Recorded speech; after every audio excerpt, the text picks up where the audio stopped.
Inspired Method Marketing channel here on YouTube. My name's Karen and this is my husband Trevor. And today we're going to be talking about why it's important to make time for your marketing. Awesome. Yeah. No one makes $1 million with minimal effort unless they win the lottery. Woohoo! And that was said by Gary Vaynerchuk. 7 out of 10 new employer firms survive at least 2 years. Half at least 5 years.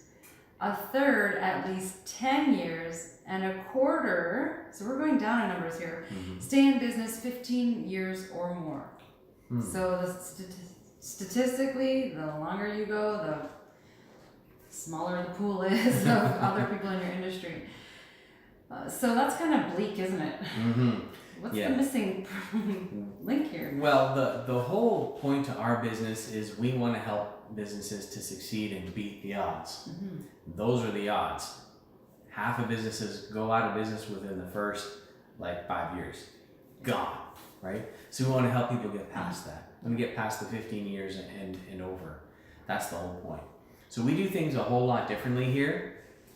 We hold weekly planning and strategy sessions with our customers. And that is how we want to help them beat the odds.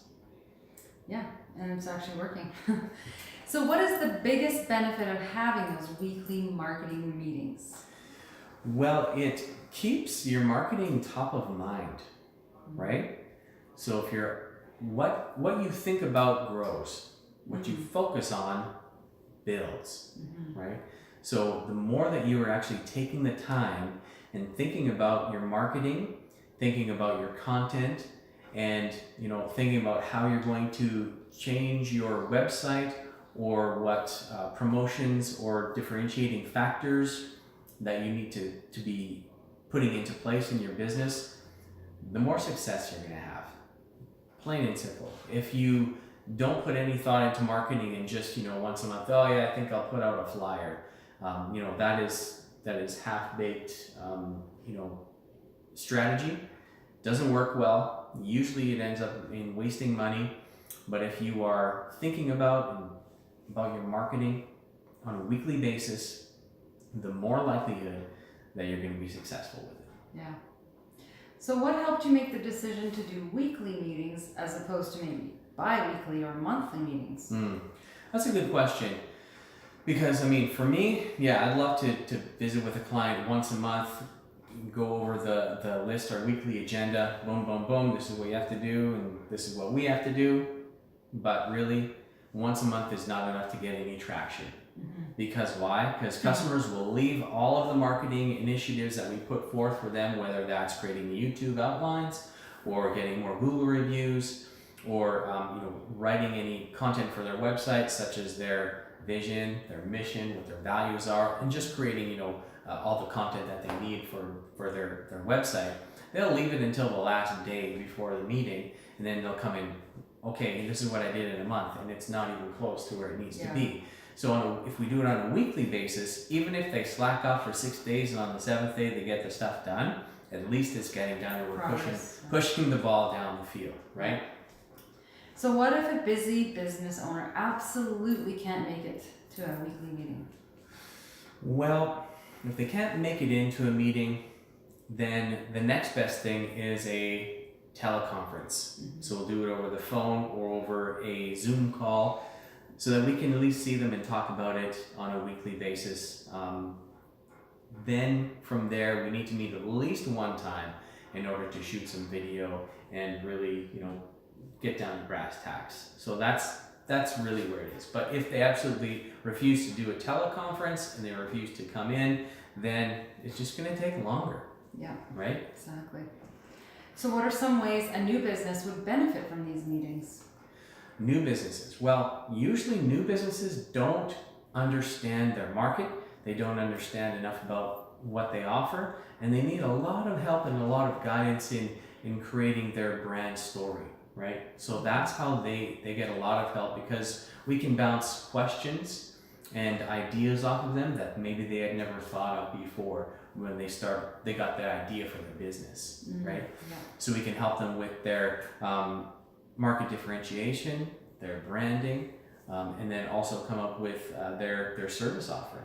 You know, so we can help them in a lot of ways. And if they, let's say, an established business and they're used to just not really focusing on marketing, a new business, if we can get them in when they're really new, then we can kind of train them on how to, you know, look at their marketing, what are the weekly initiatives that we want to get done, and the whole point of it is to make an automated leads system so that they always have somebody to talk to, always have someone asking them for their product or service on an automatic basis.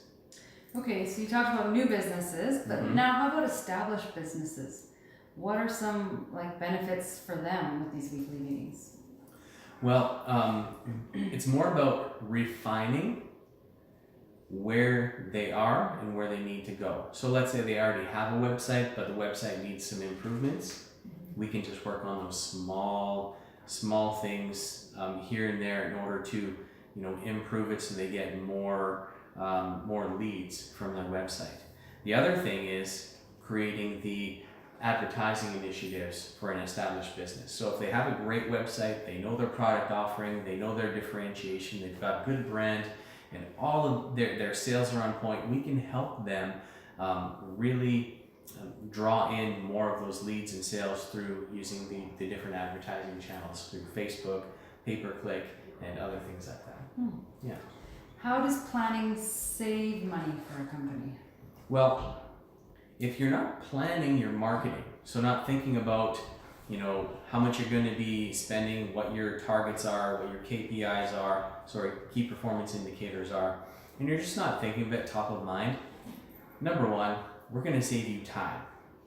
That's the biggest thing. When you're planning it out and knowing where you're going, it saves you time in the long run, because the longer you put off doing your marketing, the longer you put off making changes or writing that blog or creating that video or purposing that content, the longer you wait, the longer it takes for it to actually get out there. And the content life cycle is a lot shorter than it used to be. Like, you could put content on a website 10 years ago and it lasts for weeks, months, days, right? Now you put content out and it's literally like overnight. You have to change, you have to add something else, because people are just adding more content and looking at more things. So you've got to be more on top of things nowadays than you did before.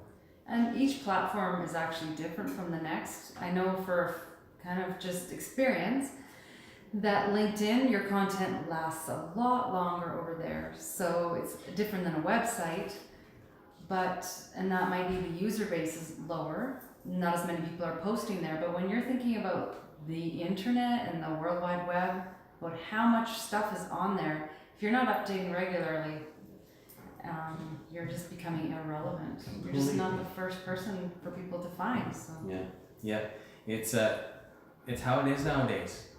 You're always got to be out there providing good quality content on a regular basis. And even if you're saying similar things, just changing it up, you just become more refined too with your content. Yeah. So what do you plan for when the website is complete and the major marketing initiatives are completed for a business? Yeah, after that, then we start thinking about how we're going to attack your social strategy, right? How we're going to repurpose content out there.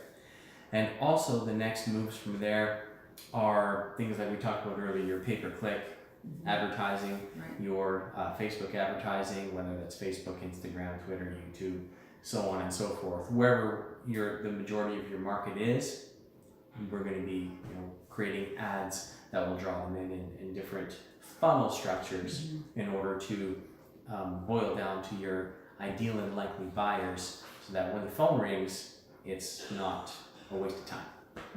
Yeah.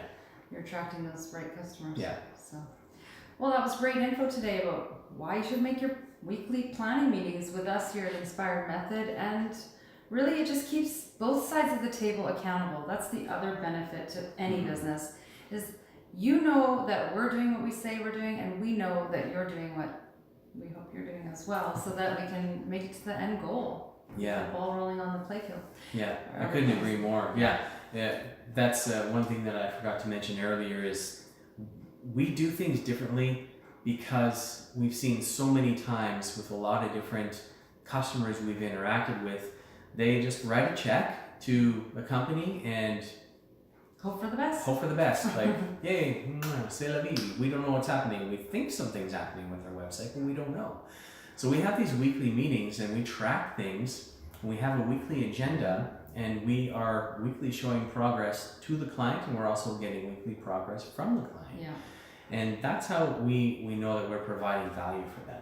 It's relationship. Like that's the biggest thing. It's not just pay your money and hope that you have a great website. That's not enough, especially nowadays. You need to be responsive. You need to have, just the ongoing support. That's basically what it's great. Yeah. The way we do it. So that's all for us today, and we hope that you enjoyed it. If you did, give us a thumbs up and leave a comment below, and don't forget to subscribe to the channel. And we'll catch you guys next time. Bye.